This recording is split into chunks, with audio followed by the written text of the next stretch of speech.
Bom dia a todos. O meu nome é Paulo Miller Roque, sou presidente da ABS, Associação Brasileira das Empresas de Software.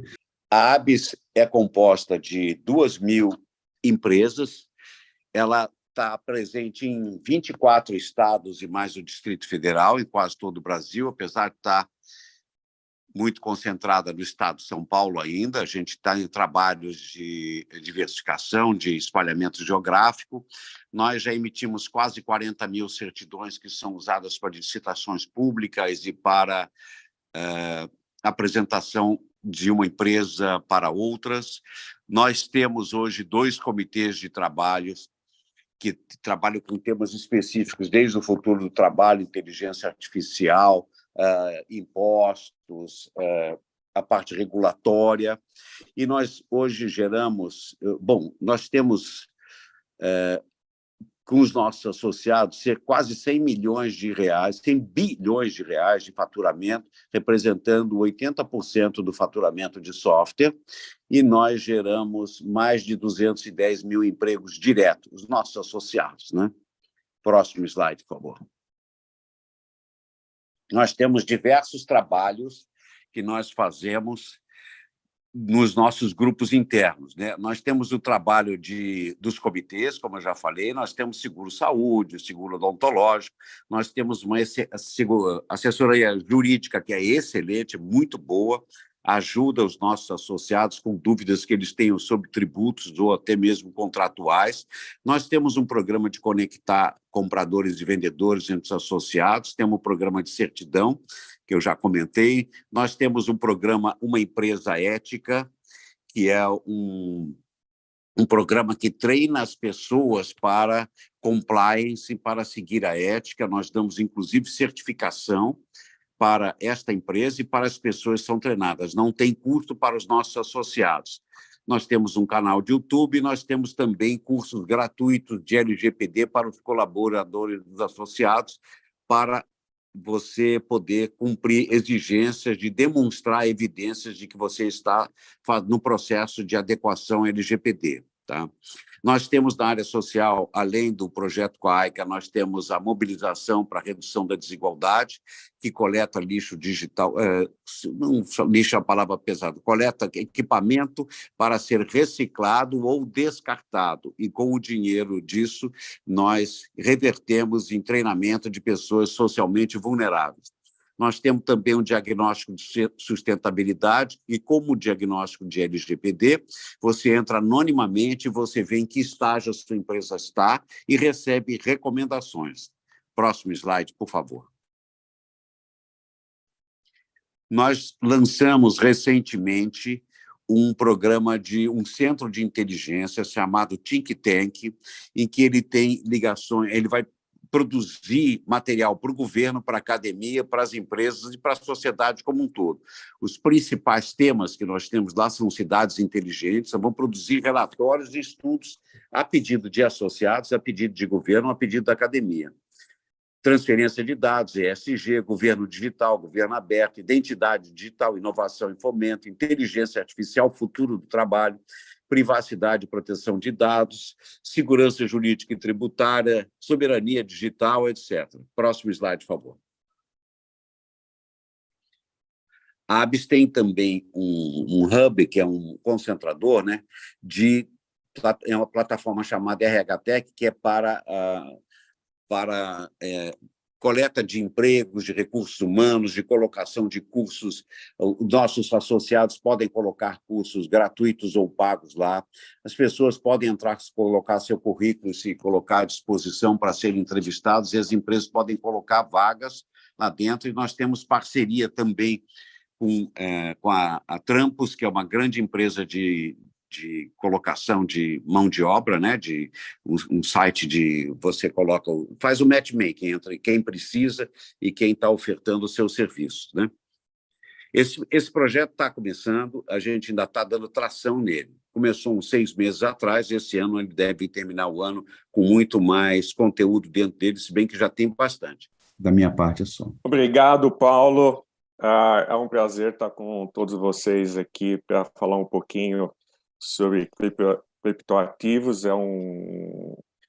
É é uma nova forma, né, de a gente ter os valores. Depois acho que o Guilherme vai falar também um pouco, o João vai falar, tá, vai comentar também, mas eu acredito que vale a pena a gente falar um pouquinho da importância que está tendo esse mercado. O Guilherme me passou até algumas informações que eu não tinha o conhecimento do tamanho desse mercado. Hoje a gente tem praticamente aí 22 milhões de pessoas, não, desculpa, 10 milhões de pessoas, né, investindo em criptoativos aqui no Brasil. Isso significa aí praticamente de 2 a cada 40 pessoas físicas, né, estão investindo nesse ativo. Já tem aí mais de 148 bilhões de reais investidos. Quer dizer, o mercado está ficando realmente significativo aqui no Brasil. Aí o outro número que também fiquei surpreso, a gente tem por volta de 400 CNPJs também já investindo nesse setor. E o tamanho do mercado é um mercado que, quando a gente começa a analisar em termos de negócios para as empresas que estão desenvolvendo soluções ou trabalhando nesse setor, é impressionante. No ano passado, praticamente no ano passado não, em 2021, os dados que eu tenho aqui, praticamente atingiu cerca de 1 bilhão de reais em termos de faturamento das empresas que estão ligadas nesse segmento. Eu achei um mercado extremamente promissor. Ele é tão promissor, por isso que, vamos supor, entidades importantes como a CVM, como o próprio Banco Central, têm desenvolvido sandbox regulatórios para poder, obviamente, facilitar a inovação nesse sentido. E eu não quero mais tomar o tempo de vocês, que eu não sou especialista, passar a palavra para os especialistas, né? O especialista, como o próprio Paulo falou aqui, nós estamos com o João da CVM, a nossa amiga também, Maria Gabriela, da CVM, a Thaís, também outra especialista, e o próprio Guilherme também, que tem uma empresa nesse segmento. Eu queria já passar a palavra para o João, mas antes disso, eu queria lembrar a todos que podem colocar perguntas no chat, ou também perguntas no Q&A do próprio Zoom. Quem estiver também assistindo via outras plataformas, como Facebook ou YouTube, também pode colocar as suas perguntas, seus comentários, que nós vamos depois olhar e respondê-las durante essa nossa mesa redonda, vamos dizer assim, né? Então, fique à vontade para irem colocando as suas perguntas, as suas questões, seus comentários, aí através do chat, Q&A, ou nas plataformas do YouTube ou Facebook. João, novamente, muito obrigado por estar aqui com a gente, né, para falar um pouquinho aí do lado da CVM, e aí você também como especialista do setor, como está esse mercado, como está esse segmento, o que está acontecendo, o que você vê no futuro, as tendências. É muito importante, acho que a sua visão aí também como conhecedor desse segmento e também pelo lado da CVM. Muito obrigado, e a palavra é sua, João. Obrigado, Rodolfo, bom dia. Bom dia a todo mundo que está aqui com a gente. Queria agradecer à ABS pela organização desse evento. É uma associação que, como a gente pôde ver agora, está promovendo essa função tão importante de conscientização, de educação, de treinamento, porque é uma novidade para todo mundo, para muita gente. Os números estão aí mostrando o quanto que isso está sendo presente na nossa vida, né?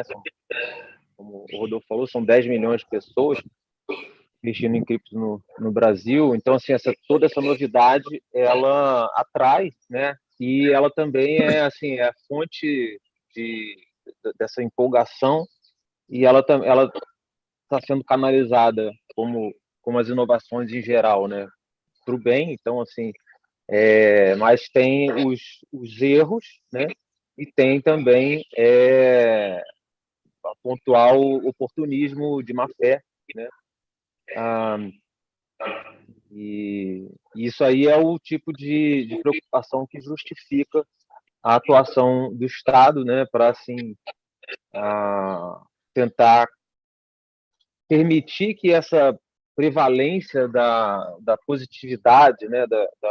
Ela não seja prejudicada pelas exceções, né? Pela pontual desvio, né? Que surge com qualquer tecnologia. E Então, assim, isso justifica essa preocupação também do regulador. A gente também tem uma cultura, né? Não é só no Brasil, mas assim, de desconfiar, né, do que isso está regulamentado, não está regulamentado. E isso são assim, são as preocupações. A gente está falando aqui como regulador. Aproveito para fazer um disclaimer importante, que a gente fala, né, a gente, que estou me referindo a Maria Gabriela, quando a gente fala, né, esses eventos assim, as opiniões são sempre particulares nossas, né, não representam, não necessariamente representam a visão institucional da própria CVM, mas então a gente lida com esse desafio de tentar, né, como fazer, o que a gente pode fazer para melhorar, né? E assim, aí eu acho a grande tentação, né, do regulador, né?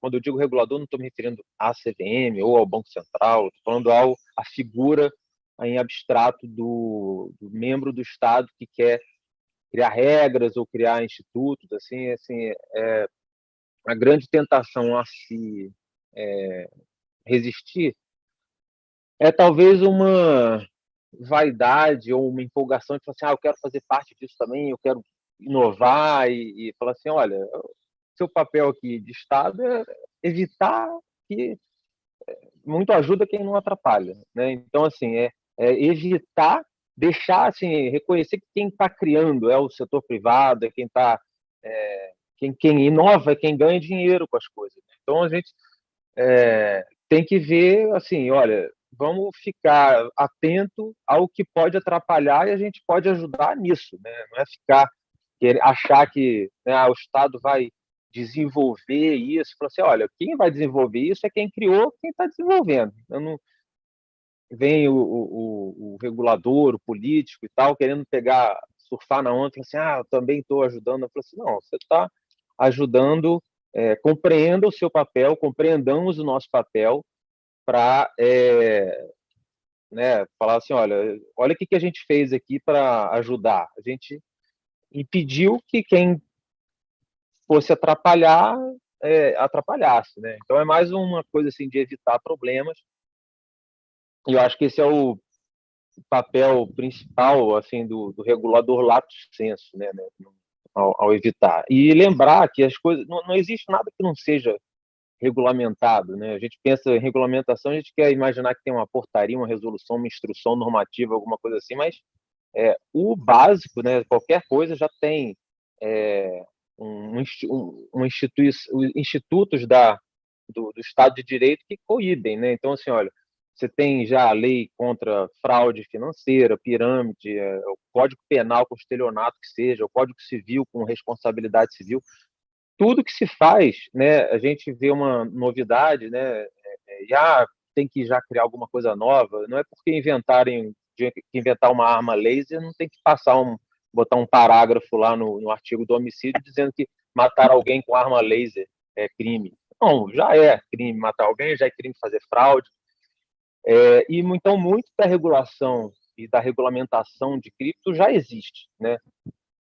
Em âmbito de CVM, por exemplo, você já tem um arcabouço regulatório que prevê que ofertas públicas de valores mobiliários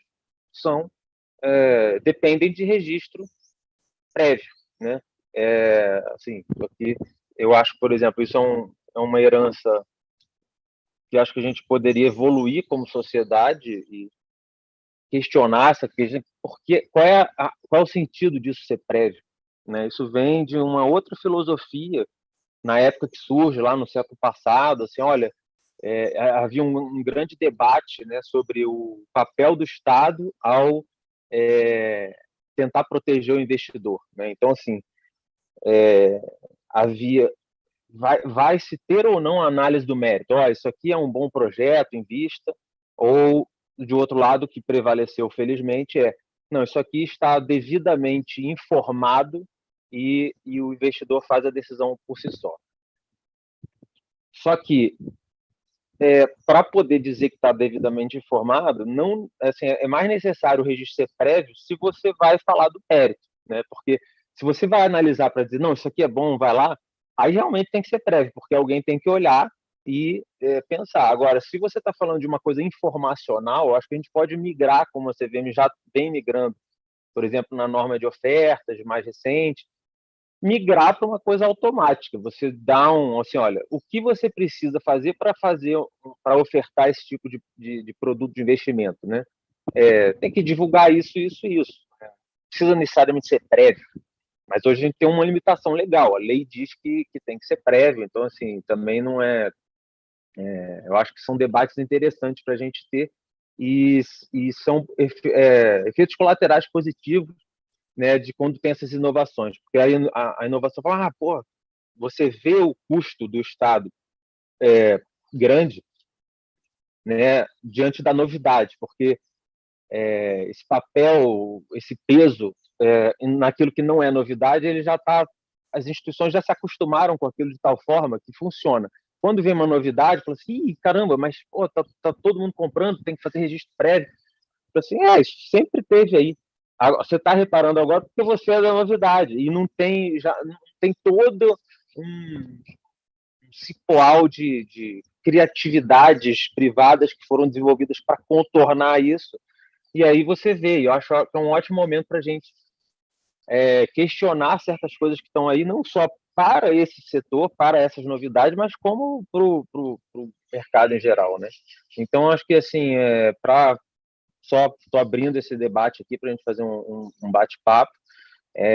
Então, acho que a gente pode pensar nisso, né? O nosso papel de regulador proteger o investidor do quê? Eu, filosoficamente, acho que tem que sempre nunca pensar que está protegendo o investidor de si próprio, que é algo que, assim, deve ter aí não sei quantos por cento, grande parte da regulamentação essa arrogância estatal de achar que estou protegendo a pessoa dela mesma. Não, você tem que proteger de outras que estão tentando se aproveitar. Isso acontece, e eu acho que essa é a maior preocupação que a gente devia ter. Eu vou passar a palavra de volta para a gente ter uma coisa mais dinâmica, mas eu acho que para começar a conversa eu vou fazer essa coisa mais geral assim. Mais uma vez, obrigado aqui pela oportunidade. Muito obrigado, João, e eu acho que o que você falou também é muito importante, quer dizer, é uma visão sua, né? Não é um posicionamento da CVM, acho que isso tem que ficar sempre muito bem claro, né? Quando você representa a CVM, então é um ponto importante que você está aqui como especialista e conhecedor desse segmento. Uma das coisas que você falou que hoje já existe toda essa regulamentação, quer dizer, o que as pessoas têm que entender é que já existe o arcabouço, até o marco legal que dizem aí da criptoativos, que foi aprovado recentemente, ele vem dar algumas características específicas, mas de forma geral já tem toda a regulamentação. E outro ponto muito importante também, que eu acho que é o estímulo que a CVM está fazendo no mercado, criando aí um sandbox, né, que é o laboratório de inovação financeira, que foi desenvolvido, que eu acho que é muito legal. E eu quero já passar a palavra a Maria Gabriela, mas também já comentar aqui que um dos nossos participantes, o Rafael de Souza, já colocou uma pergunta. Se de repente, Maria Gabriela, se você já quiser tocar nesse assunto, na sua fala, poderia ser até interessante. Aqui, bom dia. Como está a regulamentação do mercado de futuros em criptoativos? Alguma previsão? Qual será a estratégia da CVM a respeito? Se você puder comentar já na sua fala, você comenta, ou depois aí o João faz o comentário depois de uma rodada. Bom? Tá bem, Rodolfo, obrigado. Obrigada. João, sabe o que eu ia falar? Puxa, o João, ele fala tudo, então é difícil vir depois dele, porque ele já... Que gancho que eu faço aqui, né? Mas conectando aqui a noção de que a ABES é uma associação de empresas de software, e ligando muito com o que o João falou, sabe o que dá para lembrar? Eu escrevi um artigo recentemente com o presidente da CVM, que é o meu chefe, a quem eu me refiro apenas como JP, né? Então, escrevi esse artigo com ele, e quando a gente estava escrevendo, a gente ficou pensando como que a gente explica o que o João Ascioli acabou de falar brilhantemente, como que a gente explica isso de uma forma muito simples. E eu contei para ele uma história que até tem bastante a ver com software, tá? Lá na Universidade de Chicago, há uns 20, 25 anos atrás, teve um seminário sobre como regular o cyberspace. O cyberespaço, naquela época, era a novidade do momento, né? Internet, www, o que é isso? Essa rede mundial de computadores. E foi palestrar nesse seminário um juiz, o nome dele é Judge Easterbrook. E ele foi falar, bom, o que vocês acham que tem de tão diferente nesse tal desse cyberspace? Eu preciso ter uma lei de cavalo? E aí ele cita um professor antigo lá da Universidade de Chicago e vai falar assim, esse Dean, né, esse professor antigo com quem eu tive aula aqui, sempre falava muito orgulhosamente que aqui não tinha lei de cavalo, que na faculdade não tinha matéria para falar sobre lei de cavalo. O que ele quer dizer com isso? Cavalos, assim como a internet, assim como qualquer nova expressão, cavalo foi uma tecnologia, né, em dado momento. Então, qualquer nova tecnologia vai trazer novas relações jurídicas. É claro, a gente tem os estábulos dos cavalos, a gente tem todo o controle sanitário dos cavalos, a gente tem a questão de que os cavalos podem lesar alguém, dar um coice em alguém, mas por isso eu crio uma lei do cavalo, né? Que é o que o João Ascioli acabou de falar para a gente. É importante que a gente tenha... você que é uma empresa de software, é importante que você entenda o que você está fazendo. Então, não é vir te chegar um empreendedor cheio de carta na manga e querer te ludibriar, porque a tecnologia ela é muito sexy mesmo. Então, sempre que você vai falar em DLT, blockchain, rede criptografada, tudo isso é muito sedutor. Mas o que é importante? Qual que é uma mensagem que a CVM vem tentando passar? Inclusive, escrevemos sobre isso aí no parecer de orientação 40, a gente vem reiterando. Fica aí até o convite para consultarem. A gente vem reiterando essa mensagem que o João acabou de passar, de que entenda o que você está fazendo. Quais são os direitos e obrigações decorrentes de um token, por exemplo, que vai ser emitido numa rede, sendo que a sua empresa de tecnologia, ela está, digamos, estruturando a custódia desses tokens, ou está, né, criando a rede permissionada ou pública para esses tokens. Entenda qual é o seu papel nessa cadeia e como ela afeta a vida das pessoas. Entenda exatamente o que você está fazendo e, claro, aí no parecer de orientação 40, a CVM até dá algumas diretrizes mais técnicas, conta um pouco ali do teste de Howey, que é um teste que é aplicado ali nos termos da Lei 6385/76, para descobrir se é, se não é valor imobiliário, porque no fundo, é o que o João falou, o Estado ele vai ter competência nas esferas que já são dele. Então, o que é valor imobiliário sempre foi competência da CVM, não interessa se você está hosteando isso de uma outra forma, qual que é a infraestrutura tecnológica disso. A gente tem que entender se isso toca ou não poupança popular e como toca, certo? Então, assim, como uma recomendação, se eu puder ser bem breve aqui, o que eu diria para as empresas de software é, primeiro, né, como qualquer empresário, qualquer empreendedor, ao consumir esse tipo de produto, dá uma olhada antes de entrar numa oportunidade de negócio. A CVM, final do ano passado, tem até, todo ano a gente faz um fórum com a IOSCO, que é uma entidade internacional aí muito reconhecida que fala sobre a proteção do investidor, sobre o mercado de capitais, regulação. E aí chama WIW, que é um fórum internacional para a proteção do investidor. E nesse fórum teve até um seminário lá que falava Look before you leap, do inglês, né? Que é dar uma olhada antes de pular. Você está num penhasco, você dá uma olhadinha para ver o que tem ali embaixo. Que é exatamente isso, né? Desenvolver um certo ceticismo. Entender que não é porque é cripto que é necessariamente muito diferente de outras coisas que já vêm sendo feitas. Nesse mesmo sentido, a CVM acabou de lançar, faz uma semana, um ofício circular, né, da SRE, que é uma área técnica que a gente tem aqui dentro, que é justamente para explicar isso, né, dizer, olha, token de renda fixa, token de recebível, será que é ou não é tão diferente de estruturas que a gente já conhece de securitização? Então, essa é uma mensagem para o empreendedor, tá? Qualquer empresário. Agora, pensando que você é um empreendedor de uma empresa de software, especialmente, sabe o que eu vou te falar? A gente teve um marco legal recentemente, né? Foi uma lei aí, 14.478 de 2022, sancionada pelo então presidente Bolsonaro, que vem para inovar, né? Vem para trazer segurança. Foi um passo muito corajoso dos parlamentares e também do executivo de colocar luz nesse tema e dizer, bom, é importante que o Brasil se posicione em relação a isso. E a indústria cripto vem vendo o Brasil como vanguarda, muito por causa disso. Pô, a gente já tem lei, a gente tem a CVM sendo super ativa. Como que isso afeta as empresas de software? Olha, ainda estamos em vacatio legis, né? Essa lei ainda não está vigorando, é importante que cada empresário consulte seus advogados para entender como pode ou não especificamente impactar o seu negócio empresário, mas assim, de uma forma geral, é importante entender o que são os VASP, né? Que são os prestadores de serviço de ativos virtuais, e entender que, na mesma linha do que o João falou, talvez um serviço que uma empresa de software presta, que, assim, até então vem passando, né, abaixo do radar da regulação, não vem sendo regulado, pode ser que o regulador, a ser ainda apontado pelo executivo, a gente ainda não sabe quem vai ser esse regulador, estima-se que pode ser o Banco Central, mas isso ainda não é certo.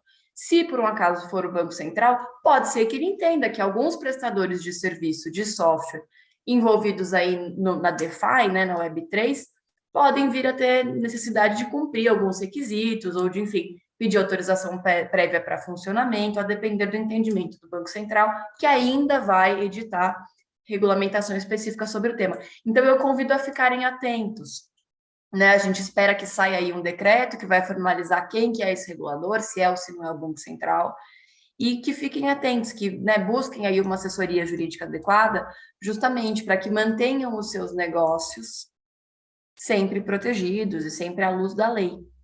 É isso que, assim, de muito sucinto eu teria para dizer. E sobre a pergunta, né, sobre futuros, opções, termo, todas essas operações, sabe o que eu gosto de fazer? Eu já trabalhei, antes de trabalhar na CVM, eu era da Bolsa de Valores.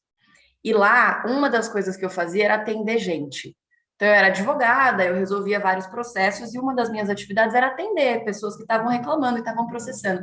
E muitas vezes o trader, ou a pessoa ali que é um investidor, que a gente chama de sardinha, ele se envaidece com os termos, né? E gosta de falar, ó, não, porque essa aqui é um swap, isso aqui é um strangle, isso aqui é uma estratégia muito diferente. Mas eu quero convidar, na mesma linha do que o João Acioli já trouxe para a gente, o investidor, o trader, qualquer pessoa que esteja aqui nos assistindo, a entender o que são esses produtos.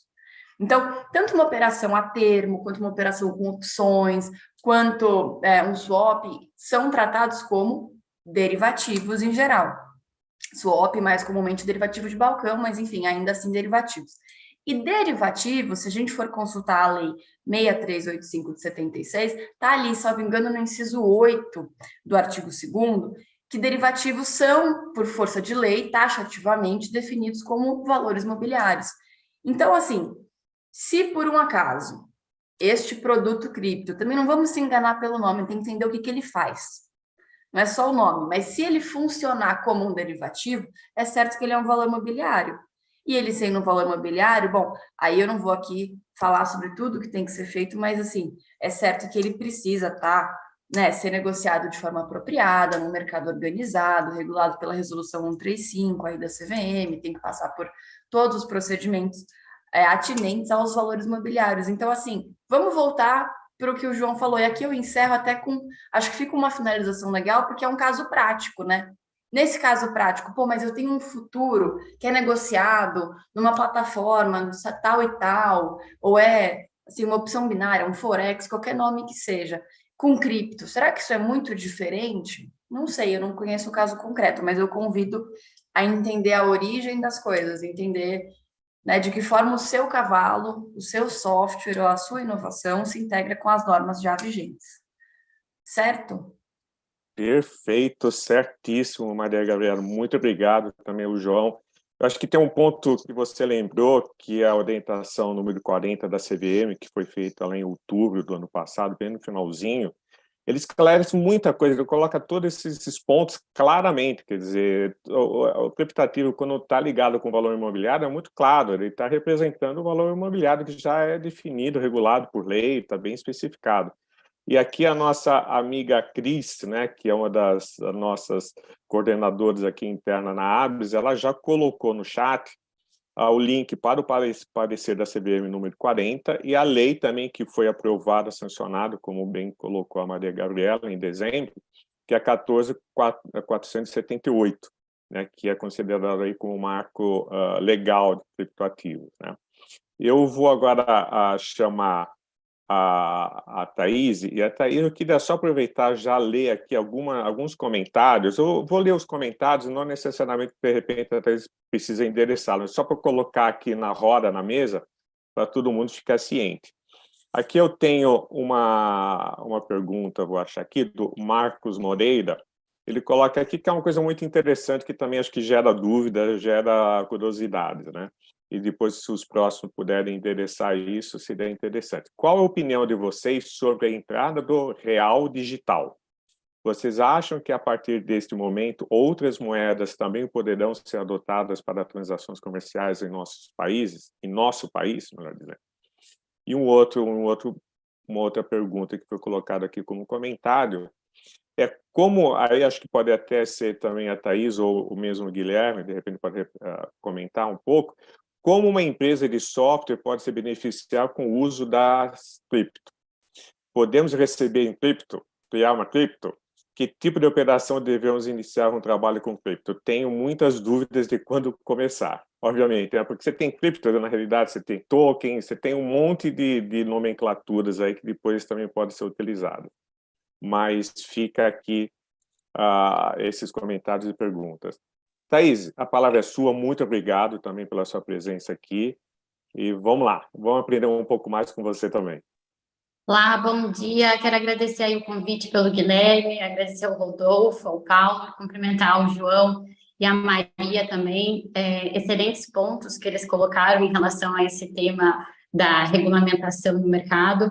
Bom, eu venho desse mercado, atuo, né, nessa área do setor financeiro, como participando de uma casa de análises, e desde 2018 a gente vem abordando esse tema de criptoativos. E a gente até entrando, né, nessa parte de regulamentação e na questão dos gargalos que a gente se depara, é muito centrado na questão da educação, né, de conhecimento. É muito que a gente vê as pessoas ao defenderem, ao falarem da necessidade de regulamentação, esbarra no fato de muitas pessoas não terem o conhecimento a respeito do funcionamento desse ecossistema. Então, a gente percebe que é muito devido também ao desconhecimento. Como o próprio João colocou, a Maria, a regulamentação, né, que prevê já punição no caso de crimes ou atos maliciosos, né, mesmo se tratando desse ecossistema.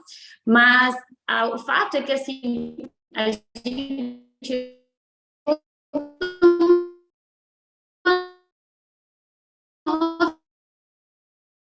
economia se formando essas relações, e isso é interessante e é importante para as empresas que querem, né? Então, para as empresas, para as instituições, que a gente está vendo um movimento crescente, apesar que a gente vê, né, com frequência que parece que os preços é o que atrai a atenção das pessoas, muitas vezes aos criptoativos, quando os preços estão disparando, as pessoas se interessam pelo Bitcoin, pelas criptomoedas. E aí a gente vê um resfriamento, né, do interesse das pessoas, mas o mercado não desacelerou nesse período aí da queda, né, dos preços nos criptoativos. A gente vê o mercado continuamente avançando, se aprimorando, inclusive falhas, projetos que não se sustentavam sendo expurgados desse ecossistema, e a gente vê que é algo natural, isso é algo que se diferencia, né, que a gente não vê outras pessoas tendo que assumir a responsabilidade pelo erro do outro. Porque se aqueles criptoativos, que aquelas pessoas estavam apostando simplesmente por hype, eles não deram certo, eles não tinham fundamentos, né? É aquele projeto ali específico que vai sofrer, e não todo um ecossistema ou todas as pessoas envolvidas nesse ecossistema. Então, a gente vê que o ecossistema de criptoativos, ele vai, ao longo do tempo, se aprimorando, até mesmo com os problemas que têm acontecido no longo dos últimos anos aí, esses últimos meses. A gente viu a questão da FTX, né, que é algo que levanta, da corretora FTX, que levantou muito a questão do debate da regulamentação, e também trouxe o ponto importante da questão da segurança. né, das pessoas, como elas estão armazenando, quem investe nos criptoativos, como elas armazenam esses criptoativos, quais são os riscos dos seus criptoativos estarem em uma corretora. Então, assim, essa corretora ela tem que ter condições de poder reparar esses investidores, mas as pessoas têm que estar cientes destes riscos, assim como instituições financeiras do mercado financeiro tradicional, bancos. Se há uma corrida bancária, não...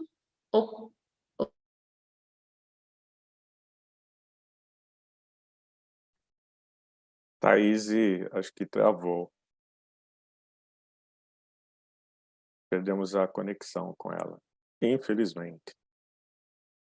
Bom, enquanto ela restabelece a conexão, é um ponto muito importante até que o João colocou, que a gente tem que sempre também tomar cuidado muito com os riscos, né? Os riscos, eles podem,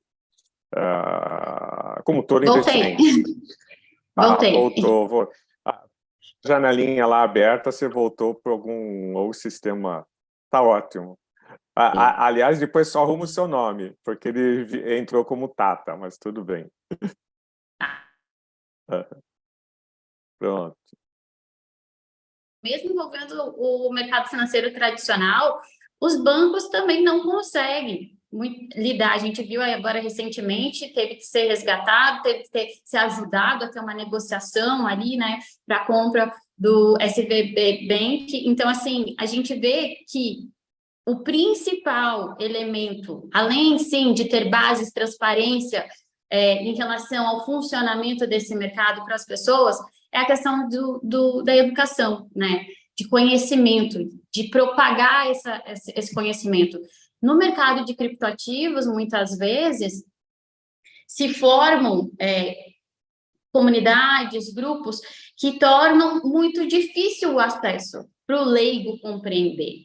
E para quem já está nesse mercado, muitas vezes, se habitua com aquele ecossistema, como muito da área de tecnologia, realmente, dessa área de software. Para quem está de fora compreender, tem ali um tempo de adaptação, de compreensão. E a mesma coisa em relação aos criptoativos. Então, eu vejo muito, assim, o nosso trabalho, assim, como profissional, o meu trabalho é muito voltado para essa parte, inclusive, de educação. Então, justamente pensando nisso, que a principal ferramenta a auxiliar as pessoas, seja a investir melhor em criptoativos, ou como empresas a desenvolverem soluções, ou profissionais como entrarem nesse mercado, é o conhecimento, é a principal ferramenta, né, para eles conseguirem ingressar, a gente ser competitivo também em termos globais, né? Vocês estão me ouvindo? Tá bem. Sermos competitivos também em termos globais. Esse movimento que está acontecendo do mercado de criptoativos é uma oportunidade também para o nosso país, para a gente conseguir avançar, ter um diferencial em relação aos outros países. A gente vê que tem diversos governos que estão se movimentando justamente visando isso, que eles estejam, né, em destaque nesse momento, estejam mais à frente para liderar este movimento. O Brasil, a gente já vê em diversas pesquisas que, em termos de adoção, é um dos principais, na América Latina, é o principal país que interesse, né, das pessoas em aderir aos criptoativos. Em termos de empresas, instituições, a gente vê uma movimentação, até mesmo a promoção desse tipo de evento agora, que a gente está participando, né, de empresas de software, é um sinal também desse interesse por parte das empresas que querem participar, né? E teve a pergunta ali de como que as empresas de software podem participar desse momento, aproveitar essas oportunidades, se é somente comprando ou vendendo criptoativos. Eu acredito que é muito mais abrangente do que isso, né? Como vocês até mencionaram, tem diversos aspectos. Tem a parte de tokenização, tem a parte do próprio investimento, mas tem toda a parte de infraestrutura. Se a gente for pensar na internet como ela era quando ela iniciou, era extremamente complexa.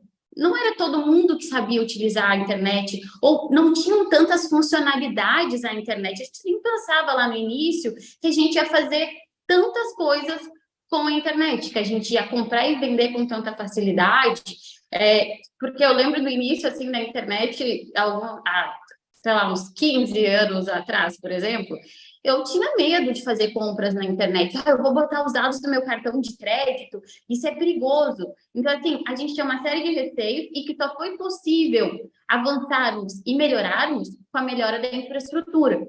Então, o ecossistema de criptoativos, todo esse Web3, que eles chamam, né, que é a evolução da internet, ela tem uma série, né, de melhorias ainda a ser trabalhada nesses próximos anos.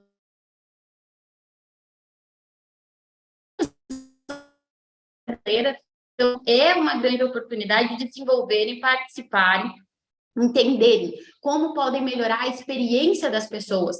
Uma das partes, um dos pontos mais desafiadores que a gente percebe, né, no dia a dia, aí, eu percebo produzindo conteúdo até sobre esses temas na internet, em relação à custódia dos criptoativos, a utilizar, muitas vezes, as próprias corretoras, elas trouxeram uma melhor experiência para o usuário, porque o ponto a ponto, ele traz uma série de vantagens, mas muitas vezes tem muitas pessoas que não sabem como participar, como utilizar. Então, as corretoras de criptoativos, elas trouxeram uma melhora nesse sentido. Você entra lá, você faz o seu login e senha, você vê quanto que está a cotação, você dá a sua ordem de compra, você dá a sua ordem de venda, você vê lá a sua movimentação. Então, trouxeram melhorias em termos de experiência de usuário.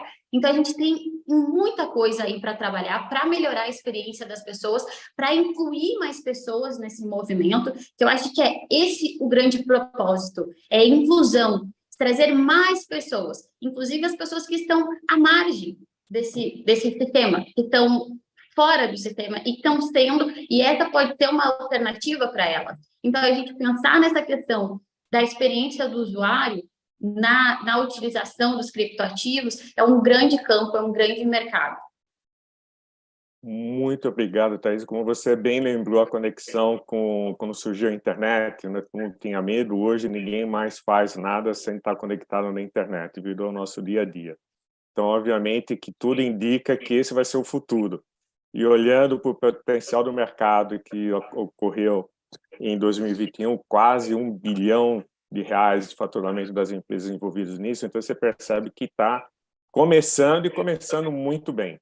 Eu vou agora só ler um pouquinho os comentários que estão sendo colocados no chat, antes de passar a palavra para o Guilherme, rapidamente. O Rafael aqui, obviamente, agradece a Maria Gabriela pela explanação, e aproveito e já coloco outra pergunta. Eu não sei quem poderia responder qual a visão, opinião dos órgãos competentes, CVM, Banco Central, Receita Federal, a respeito da utilização de criptoativos para finalidades cambiais, tanto para pessoa física quanto para pessoas jurídicas.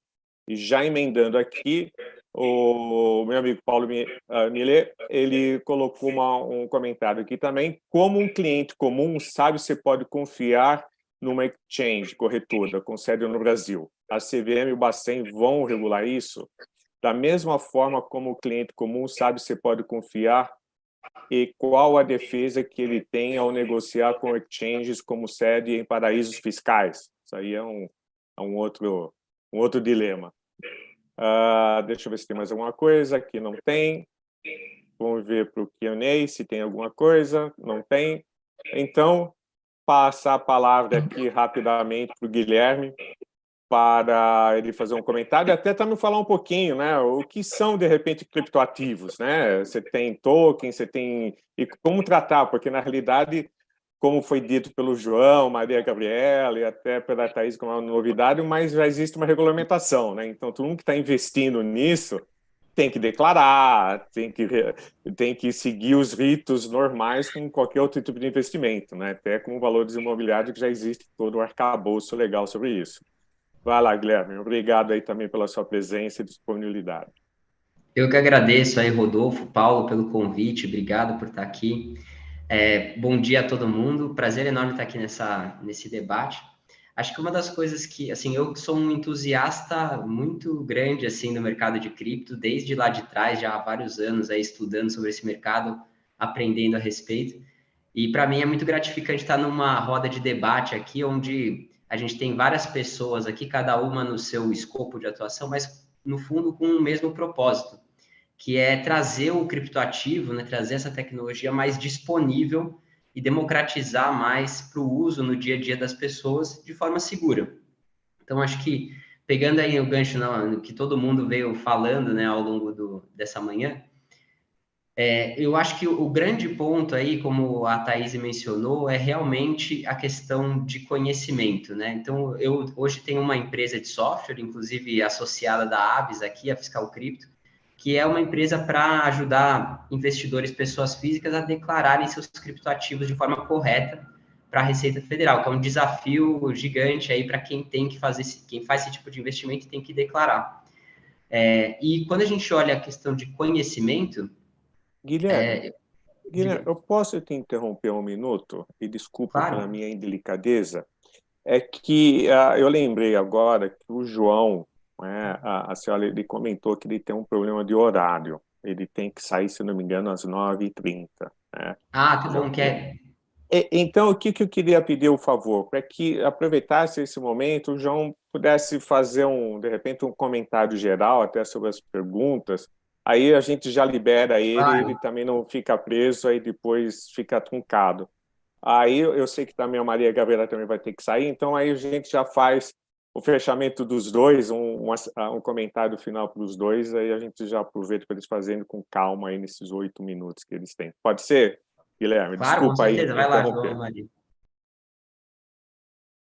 Maria. Obrigado, Rodolfo. Lamento nossa restrição de horário aqui, né? É uma pena. O evento está muito legal. A gente está aberto a depois continuar outras perguntas, enfim, nas redes sociais, né? A gente está aí e pelos canais institucionais também. Antes de passar a palavra para Maria Gabriela, acho que é importante a gente, assim, dadas muitas perguntas, eu não sei nem se de repente o que sugere que eu concentrasse, assim, qual seria, Faz né? um resumo só do que não se preocupe com a pergunta, só num contexto Ah, geral que eu acho que já ajuda bastante. Eu acho que tem a pergunta sobre a moeda digital, né, a real digital, que de repente você poderia comentar um pouquinho sobre a sim. tendência, como que você vê. Acho que essa tendência é muito positiva. Moedas, né? Elas não têm. Tem um artigo que eu publiquei anos atrás, era 2018, acho, falando assim, ó, moeda é moeda, não é valor mobiliário, não é derivativo. Esses conceitos são importantes ter bastante claros, né? Para entender o que é. A tecnologia é assim, é só uma forma de implementar. Se estiver dentro de um envelope de papel, escrito num papiro, num flop disk, né? E a Maria Gabriela, não sei se sabe que era um negócio assim, né, pessoal, mas assim, tiveram disquete, não importa o invólucro tecnológico, né? É, mas assim, e sim a descrição econômica da coisa que vai dar a classificação regulatória para aquilo. E assim, essas inovações, o real digital, por exemplo, o que está dentro dessa tecnologia? Uma moeda de curso forçado, fiat money, conceitos econômicos. E aí o detalhe de como que isso vai ser revolucionário, acho que não dá para entrar muito no porquê, mas a pergunta eu lembro também que teve assim, isso vai caminhar para a gente permitir aceitar outras moedas? Tomara, assim, tomara que a experiência do que a gente vê acontecendo de certo e de errado no mundo cripto sirva de exemplo positivo e negativo para o resto do mundo, né? Aquilo que eu falei no começo, assim, essa inovação ela deixa claras coisas, por exemplo, a grande quebra da FTX. O que a FTX fez que foi tão... Ela falou assim, ela fez o que o sistema financeiro tradicional faz, né? Ela alavancou, e só que não tem limitação, então, assim, eu acho interessante o mundo cripto mostrando que essa alavancagem, que a gente tem a ilusão de que o dinheiro está guardado no banco, né? O dinheiro está lá, você tem um crédito contra o banco, e o banco está emprestando aquele dinheiro. Então, daí que vem aquelas necessidades de Basileia e tudo mais. E eu acho que quando começa a ter essa interação entre o tradicional e o inovador, a gente começa a ver, né, certas coisas com as quais a gente está acostumado e, e, e permite a evolução de todo, né? Então, assim, sobre outras moedas serem aceitas, quer dizer, alguém perguntou também, eu posso aceitar criptomoeda em pagamento? Pode.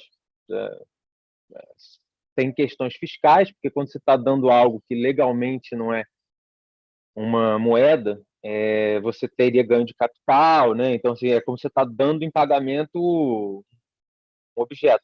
Posso pagar com um carro? Pode. Só que eu comprei o carro por R$ 5.000. Se eu estou te pagando ele está valendo 30 mil, em tese eu tenho que declarar ganho de capital. Então, assim, a Maria Gabriela falou, vou reforçar, é muito importante ter uma assessoria jurídica boa para lidar com essas coisas, porque a gente vê dá problema de pessoas que parecem ser super sincero quando elas vêm fazer a defesa, assim, mas isso não é um valor mobiliário que eu estava emitindo, isso é um token. Assim, não é porque a coisa é um papagaio que ela deixou de ser pássaro. Assim, são classificações que se referem a outras, né? Fala assim, mas pô, tem que ter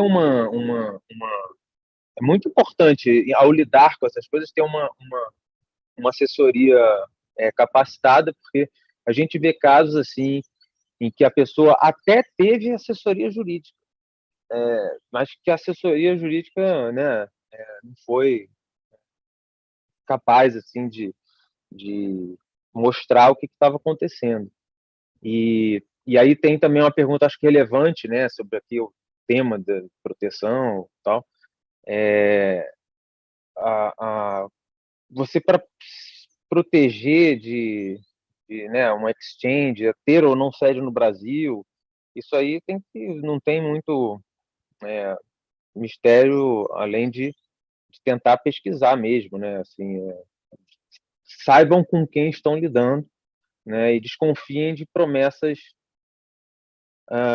financeiramente muito vantajosas. Assim, a tecnologia, ela reduz algo que na economia chama custo de transação, né? Que é um aspecto muito relevante de tudo que é econômico, mas que não faz milagre da economia real. O retorno de algum investimento, ele depende de algo acontecendo real, no lado real da economia, para ser sustentável. Então, não tem por que uma tecnologia nova permitir ganhos maiores.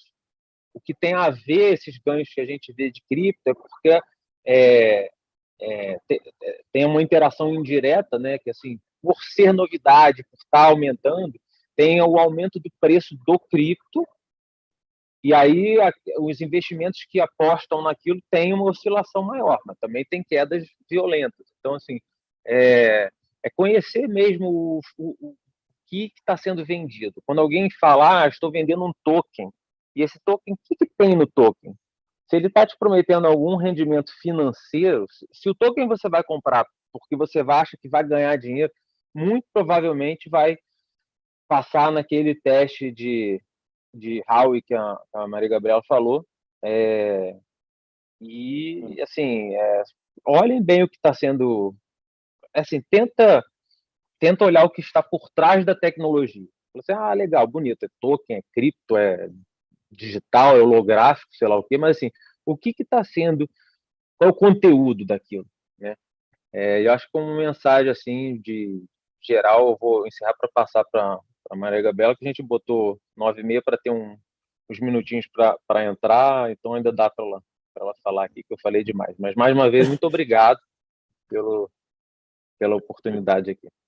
Excelente, muito obrigado. Aliás, tem o velho ditado, né? Quando a esmola é demais, o santo tem que desconfiar. Então, tudo que é alguma coisa muito vantajosa, você tem que, não importa se é cripto, qualquer coisa, você tem que desconfiar, né?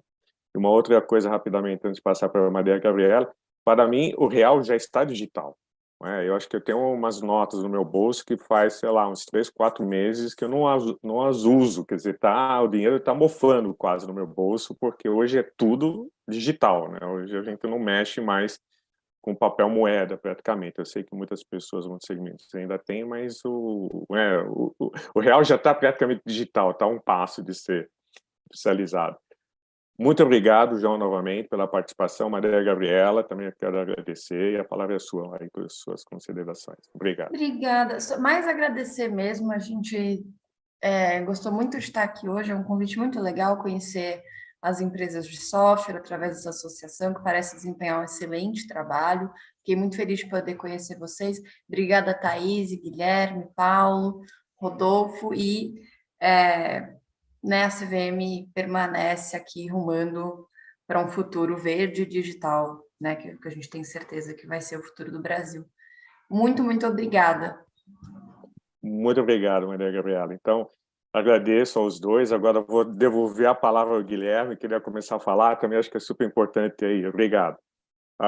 Definir um pouquinho sobre o criptoativo, né, e como até a classificação e também como reportar como investimento, que acho que é uma coisa muito importante, né, que no fim ele é um ativo, né. Não, Mas com desculpa certeza. a interrupção, Guilherme. Imagina, Rodolfo. Mas só voltando ao ponto que eu estava mencionando antes, então acho que o ponto ali que a Thaís trouxe da questão do conhecimento, né, da educação, acho que é o ponto principal, assim, que eu também vejo como um gargalo para esse mercado poder se desenvolver, assim, para a gente poder, de fato, ter as pessoas utilizando essa tecnologia no seu dia a dia, e não só as pessoas, mas as empresas também, né? E aí, quando eu falo de desconhecimento, a gente aqui na Fiscal Cripto, a gente vê esse desconhecimento por todos os lados, vou dizer assim. Então, a gente tem o desconhecimento do investidor, da pessoa física ali, que quer fazer um investimento em criptoativos de alguma forma, e acaba desconhecendo não só a questão tributária, fiscal, etc., que essa é até mais complexa, mas acaba desconhecendo também muitas vezes a própria tecnologia, o que ele está fazendo ali, né? Ele está investindo muito, às vezes, pela especulação financeira, sem entender o que está por trás daquele projeto. E aí aquilo lá é justamente um risco, né? Que a pessoa tende a acabar entrando num golpe, numa fraude, enfim, acabar se envolvendo em alguém que está, de alguma forma, abusando do mercado. Então, até como o João mencionou mais antes, né? E esperar isso do governo é algo complicado. Esperar que o governo vá te dar todas as informações é algo complicado. Então, é muito mais o próprio investidor ir atrás dessas informações e conhecer a respeito. Talvez, por se tratar de uma tecnologia ainda muito nova, a assimetria de informação é muito grande, né? Entre o investidor que não conhece nada e aquele cara que está ali ou abusando de alguma forma ou oferecendo algum produto que não deveria. Então, aí a importância do papel do regulador, né, de calibrar um pouco essa simetria de informação. A gente vê também esse desconhecimento por lado do profissional contábil, né, que muitas vezes é quem o investidor e até as empresas contam como uma assessoria, né? Pô, como é que eu faço para declarar meus criptoativos que eu investi? Como é que eu faço para contabilizar um criptoativo que eu aceitei como pagamento aqui na minha empresa? A gente vê isso acontecendo. A gente fez até, Rodolfo, uma série de cursos com algumas associações de contabilistas, né? Justamente com o intuito de promover o conhecimento sobre criptoativos para esses profissionais, porque é algo fundamental. E até, assim, até interessante, a Receita Federal esse ano, pela primeira vez, também disponibilizou um curso para contadores, para estudantes da rede de ciências contábeis pela rede NAF, onde ela explica como é que o contador vai fazer a declaração de uma pessoa física sobre criptoativos, porque até então os contadores não sabiam fazer, não sabiam nem direito o que era um criptoativo, né? Algo que a Receita já definiu há alguns anos, eu posso também entrar um pouquinho nisso, e isso gerava muita dúvida nas pessoas, né? Então eu vou lá contar com fiz todos os meus investimentos, vou lá contar com o meu contador para ele fazer minha declaração, ele não sabe fazer.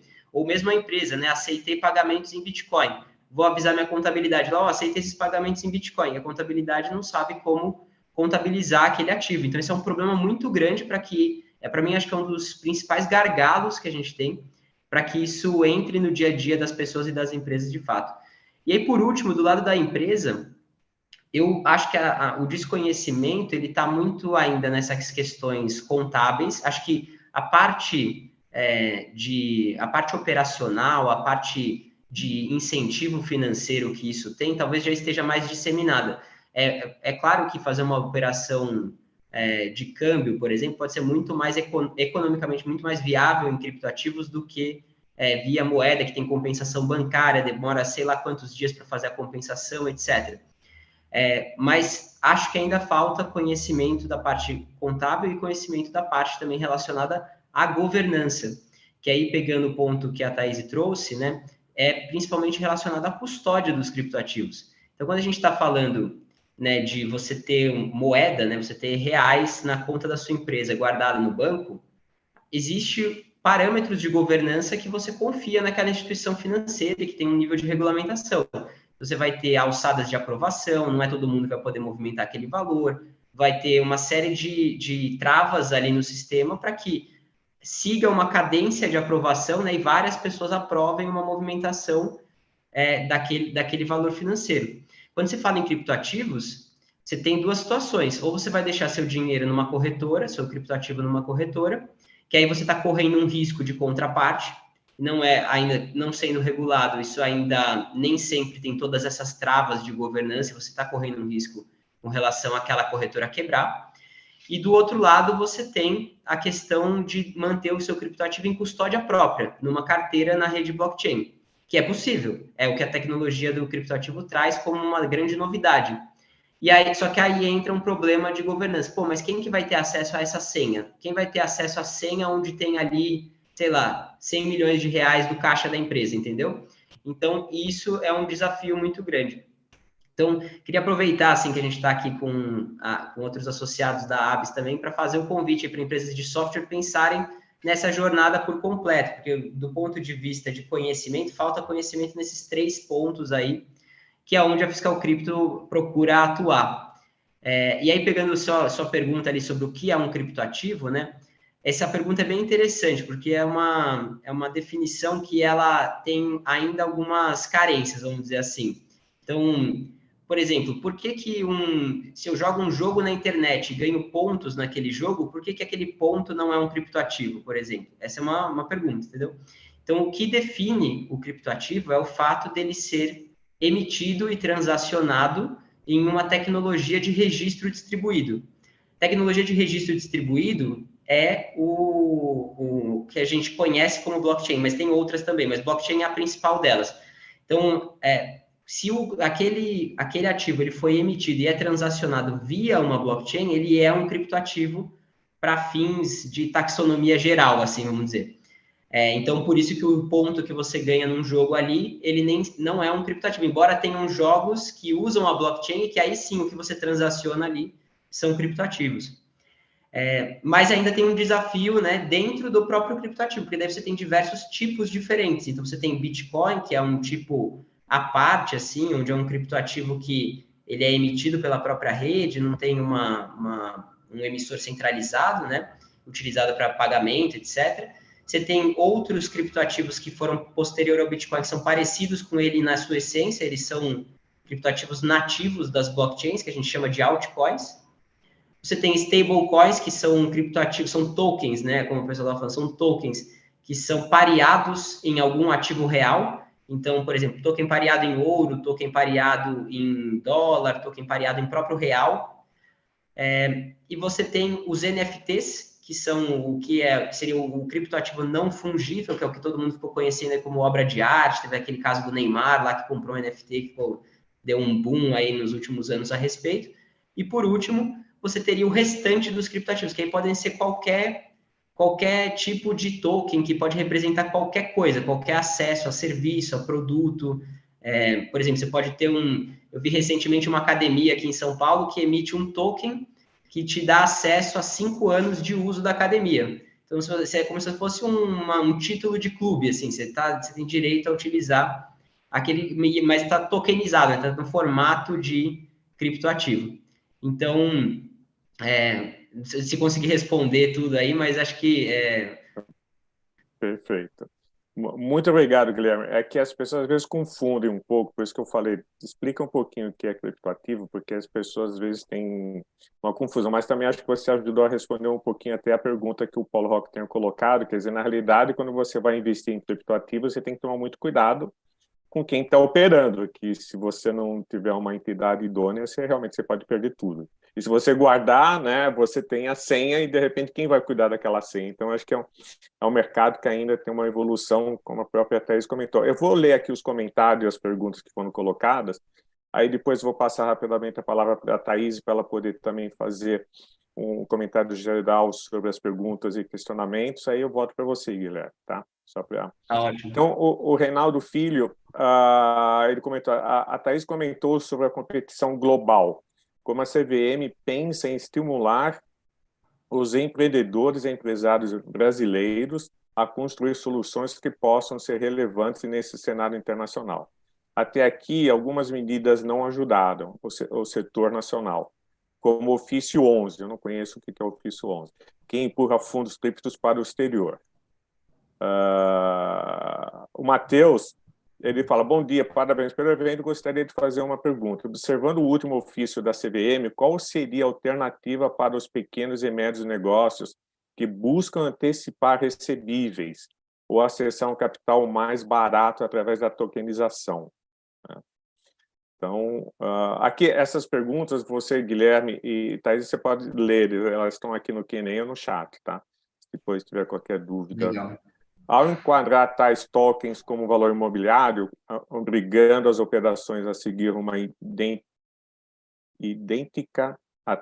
Ao enquadrar tais tokens como valor imobiliário, obrigando as operações a seguir uma idêntica regulamentação do mercado tradicional, não se destroem os principais benefícios dessa tecnologia que está atendendo quem não tinha muito espaço no mercado. Quer dizer, obviamente que ele está falando que tudo no fim tem relação com a regulamentação atual, só que um outro formato como foi colocado, e aí a preocupação disso não está amarrado.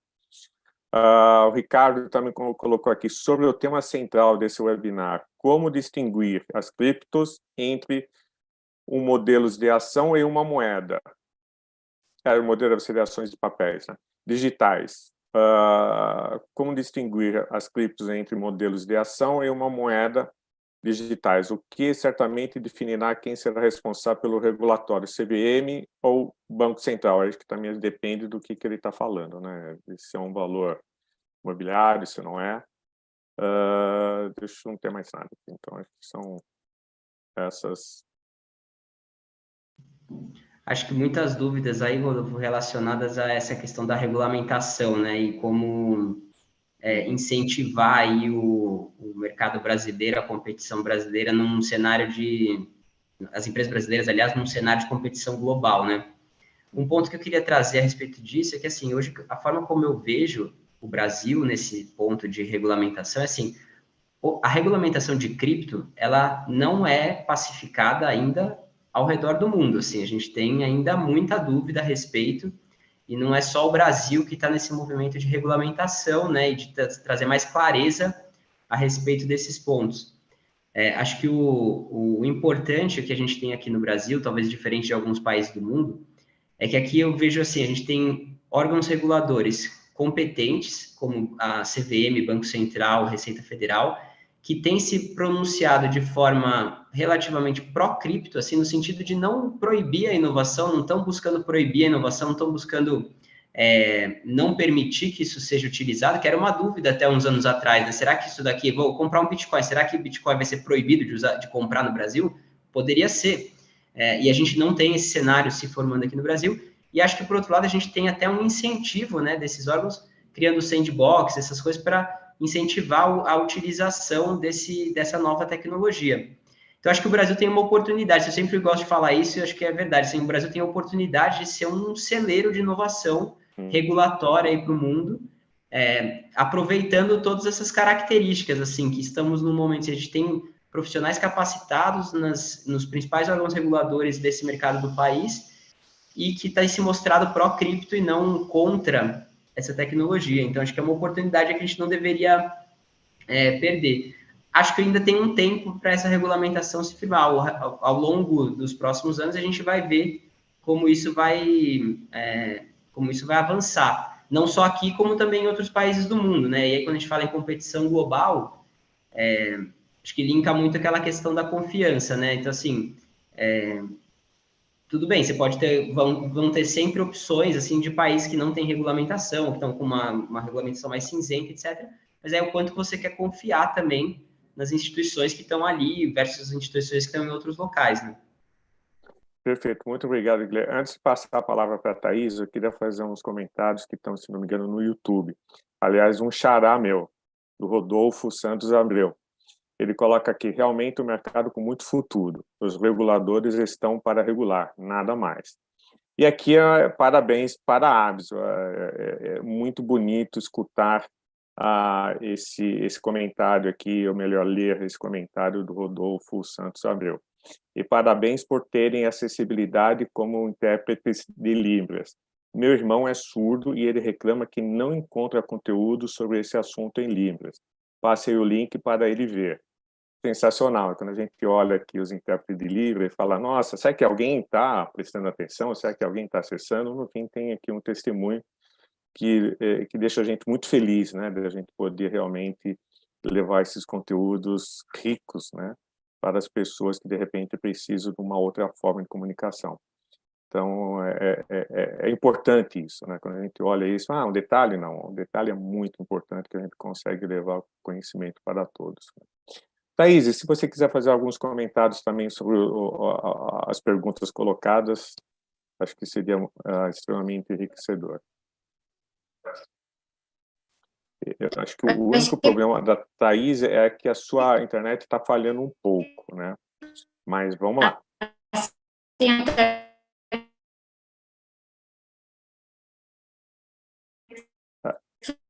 Thaís, travou. Eu não sei se você consegue... Thaís, eu não sei se você consegue, de repente, entrar pelo celular. Que às vezes a rede 4G é melhor que a internet.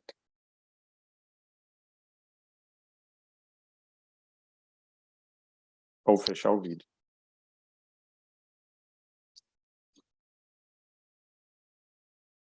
Ela vai tentar entrar.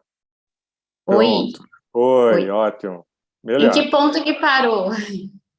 Do início. Tá. Quando você começou a falar, travou. Acho que a questão assim que pega para a gente fechar bem também esses pontos aí que eu trouxe, que os colegas também trouxeram, é que a questão da inovação ela não nasce com uma regulamentação. Essa expectativa de que temos que já ter uma regulamentação para isso aqui é algo precoce e que pode matar a inovação. A inovação, ela vai é um processo, né? Ela está em desenvolvimento e à medida que as pessoas participam deste movimento, que é possível começar a estabelecer regras claras para essas questões. Mas muitas dessas questões que a gente vê as pessoas falarem, reclamarem, por exemplo, envolvendo golpes, isso já existe, isso já acontece. A questão é que quando a gente está falando de inovação, ao longo da história, a gente vai ver que isso aconteceu com todos os tipos de novidades que surgiram no mundo.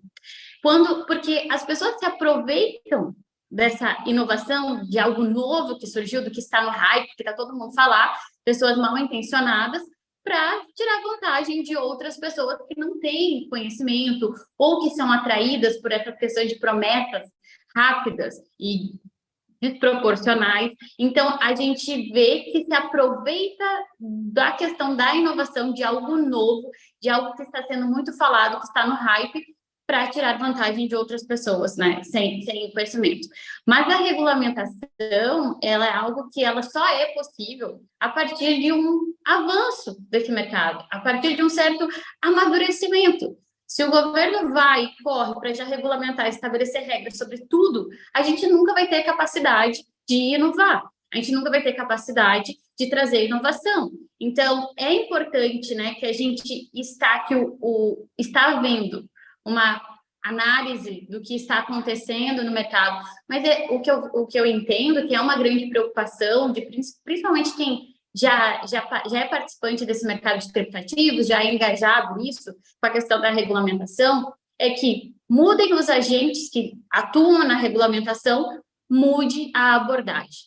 Então, este é um grande receio, né, de quem é do mercado, quem é participante desse mercado, visto que buscam, né, uma maior liberdade, que, como até o João colocou, essa ideia de que o governo tem que proteger o investidor dele mesmo e não reconhece responsabilidade, não reconhece que já há legislação que trata sobre isso, então a gente não pode avançar nesse sentido, né, de querer evitar que a pessoa tome suas decisões, achando que um terceiro tem maior conhecimento e responsabilidade do que a própria pessoa com seus próprios recursos. Então, eu entendo que essa é uma preocupação de quem muitas vezes critica ou tem medo. Eu vejo, as pessoas têm receio da regulamentação, porque em muitos pontos a regulamentação no Brasil, ela inviabilizou a entrada de novos participantes no mercado, tornou o mercado com custos mais elevados, então com baixa competitividade. Então, o grande receio é esse, que não seja agora somente os grandes players já se consolidaram, então a gente não vai conseguir ter novos entrantes. Essa é uma grande preocupação em relação à regulamentação. Fora esse ponto, o que eu acredito ser virtuoso é que tenha um estabelecimento, regras claras, bem definidas, transparência para as pessoas.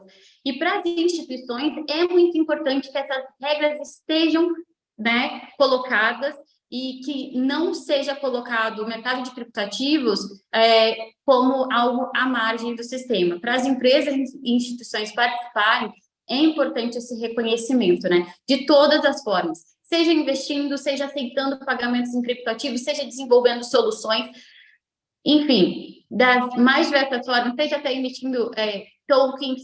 Essa parte da tokenização, ela ainda gera muitas dúvidas, as pessoas querem participar, mas não sabem ainda como. É um mercado que tem um potencial enorme de movimentação aí, de economia, então é algo que está demandando uma atenção maior, de trazer mais esclarecimento para as pessoas, para as relações. Então, acho que assim, o nosso principal papel é fomentar realmente essa discussão, esse debate, trazer informação para as pessoas, mas tem que ter, sim, uma certa cautela em relação a como avança essa questão da regulamentação. Até uma das perguntas sobre as moedas digitais, né, dos bancos centrais, eu vejo que a gente precisa ter sempre esse olhar crítico também, porque ao mesmo tempo que pode ser uma solução que traz mais agilidade e redução de custos, também pode ser uma ferramenta, a depender de quem está no controle dessa moeda. Então, a gente tem que ser sempre muito criterioso, olhar de forma crítica para o desenvolvimento, né, dessas soluções, que sim, podem trazer pode ser virtuoso, pode trazer vantagens, mas também a gente tem que ter todo esse cuidado, porque a gente não pode depender que tenha um governo que seja pró esse mercado para poder viabilizar que esse mercado ele possa se desenvolver, ou que tem alguém ou que a gente tema que vai ter um outro governo que então vai restringir tudo e a gente não vai poder atuar da forma, né, de forma clara, transparente. Então, acho que esses são os pontos assim que eu complementaria nessa conversa. Perfeito, muito obrigado, Thaís. Eu acho que você colocou alguns pontos importantes. Eu vejo até uma preocupação na parte regulatória, que são o sandbox, né? Eu vi que tanto o Banco Central, também a CVM, desenvolveram aí um ambiente, né, amigável, vamos usar a palavra, né, para que as empresas possam inovar, que isso acho que é extremamente positivo. Guilherme, você quer fazer os últimos comentários para a gente fechar? Sim, Rodolfo, só agradecer aí primeiro a ABS pela abertura do espaço. Acho que é super importante a gente poder ter essa discussão aqui, né? E não só para os associados da ABS, que acho que é fundamental, né? Pensando aí que empresas de software, como a Thaís também comentou um pouco mais cedo, podem atuar nesse mercado trazendo soluções, né, para esse mercado, não só diretamente com criptoativos, né, sendo uma tokenizadora ou qualquer coisa desse tipo, mas também prestando serviços, né, para esse mercado, porque esse mercado demanda serviços como vários outros mercados, né? Então, acho que, mas não só para essas empresas, né, para quem está aqui acompanhando a gente, mas também acho que para a sociedade como um todo é importante que a gente sempre tenha essas discussões, ouça os diferentes pontos de vista aí para que a gente consiga ir convergindo para um cenário que, como eu falei, né, eu espero que a gente chegue nesse cenário de adoção dos criptoativos de forma generalizada, como hoje é a internet, porque eu acredito muito que o potencial da adoção do criptoativo é muito parecido com o potencial de adoção da internet, uma revolução tecnológica que vai mudar bastante aí a forma como a gente se relaciona como sociedade. Então, acho fundamental que a gente tenha cada vez mais ambientes, momentos como esse aí para conversar. Perfeito, muito obrigado, Guilherme, obrigado, Thaís, e também ao João, que já saiu, a Maria Gabriela, aí, pela participação, disponibilidade, esse papo muito gostoso, enriquecedor, e quero já passar aqui a palavra para o Paulo Roque, para ele dar o fechamento. Muito obrigado por toda a equipe também que apoiou esse webinar, o Paulo Gonzalez, a Liana, e fiquei feliz com o comentário do Rodolfo, meu xará, sobre a importância da gente ter a parte de intérprete de Libras. Muito obrigado. Paulo, a palavra é sua. Muito obrigado. Eu, como sardinha, né, desde o início, aí, não daquele iniciozinho, né, mas já deu uns 3, 4, 5 anos aí investindo em criptoativos sempre como sardinha, eu sinto a necessidade de uma maior segurança, né? A gente acaba comprando stablecoin para poder ter uma moeda estável, depois descobre lá que a exchange não tem o dinheiro, ele não tem o lastro que disse que tinha. Essas coisas, eu entendo que não é complicado você regular, mas uma segurança mínima eu acho que o pequeno investidor deveria ter. Senão, ele vai ter, só pode colocar aquele dinheiro que ele realmente pode perder completamente. Quando, na prática, aí vê o amigo enricando do outro lado, porque botou 100 e saiu com 1.000, ele começa a entrar no embalo, depois ele é aquele que vai botar 1.000 e sair com 100, né? Então, eu acho que nós temos um caminho por aí. O Guilherme, parabéns aí pela sua solução fiscal, porque isso é um problema, declarar esse negócio, é realmente um problema danado. Ter uma carteira onde você sabe tudo que tem também é um problema, não achei nenhum aplicativo que fizesse isso de uma forma muito boa, mas essas são dores de uma indústria, entre aspas, nascente, né? Obrigado a todo mundo por ter participado desse webinar e podemos fazer mais webinars da mesma forma, dando continuidade a esse. Obrigado. Obrigado, Thaís. Pessoal. Obrigado, pessoal. E obrigado aí a Miriam, Jamile e a Cris, que estão aí na retaguarda, aí, cuidando aí de todas as mídias sociais. O trabalho delas é intenso, não aparece, porque só aparece quando dá galho, né? Mas por isso que nunca aparece.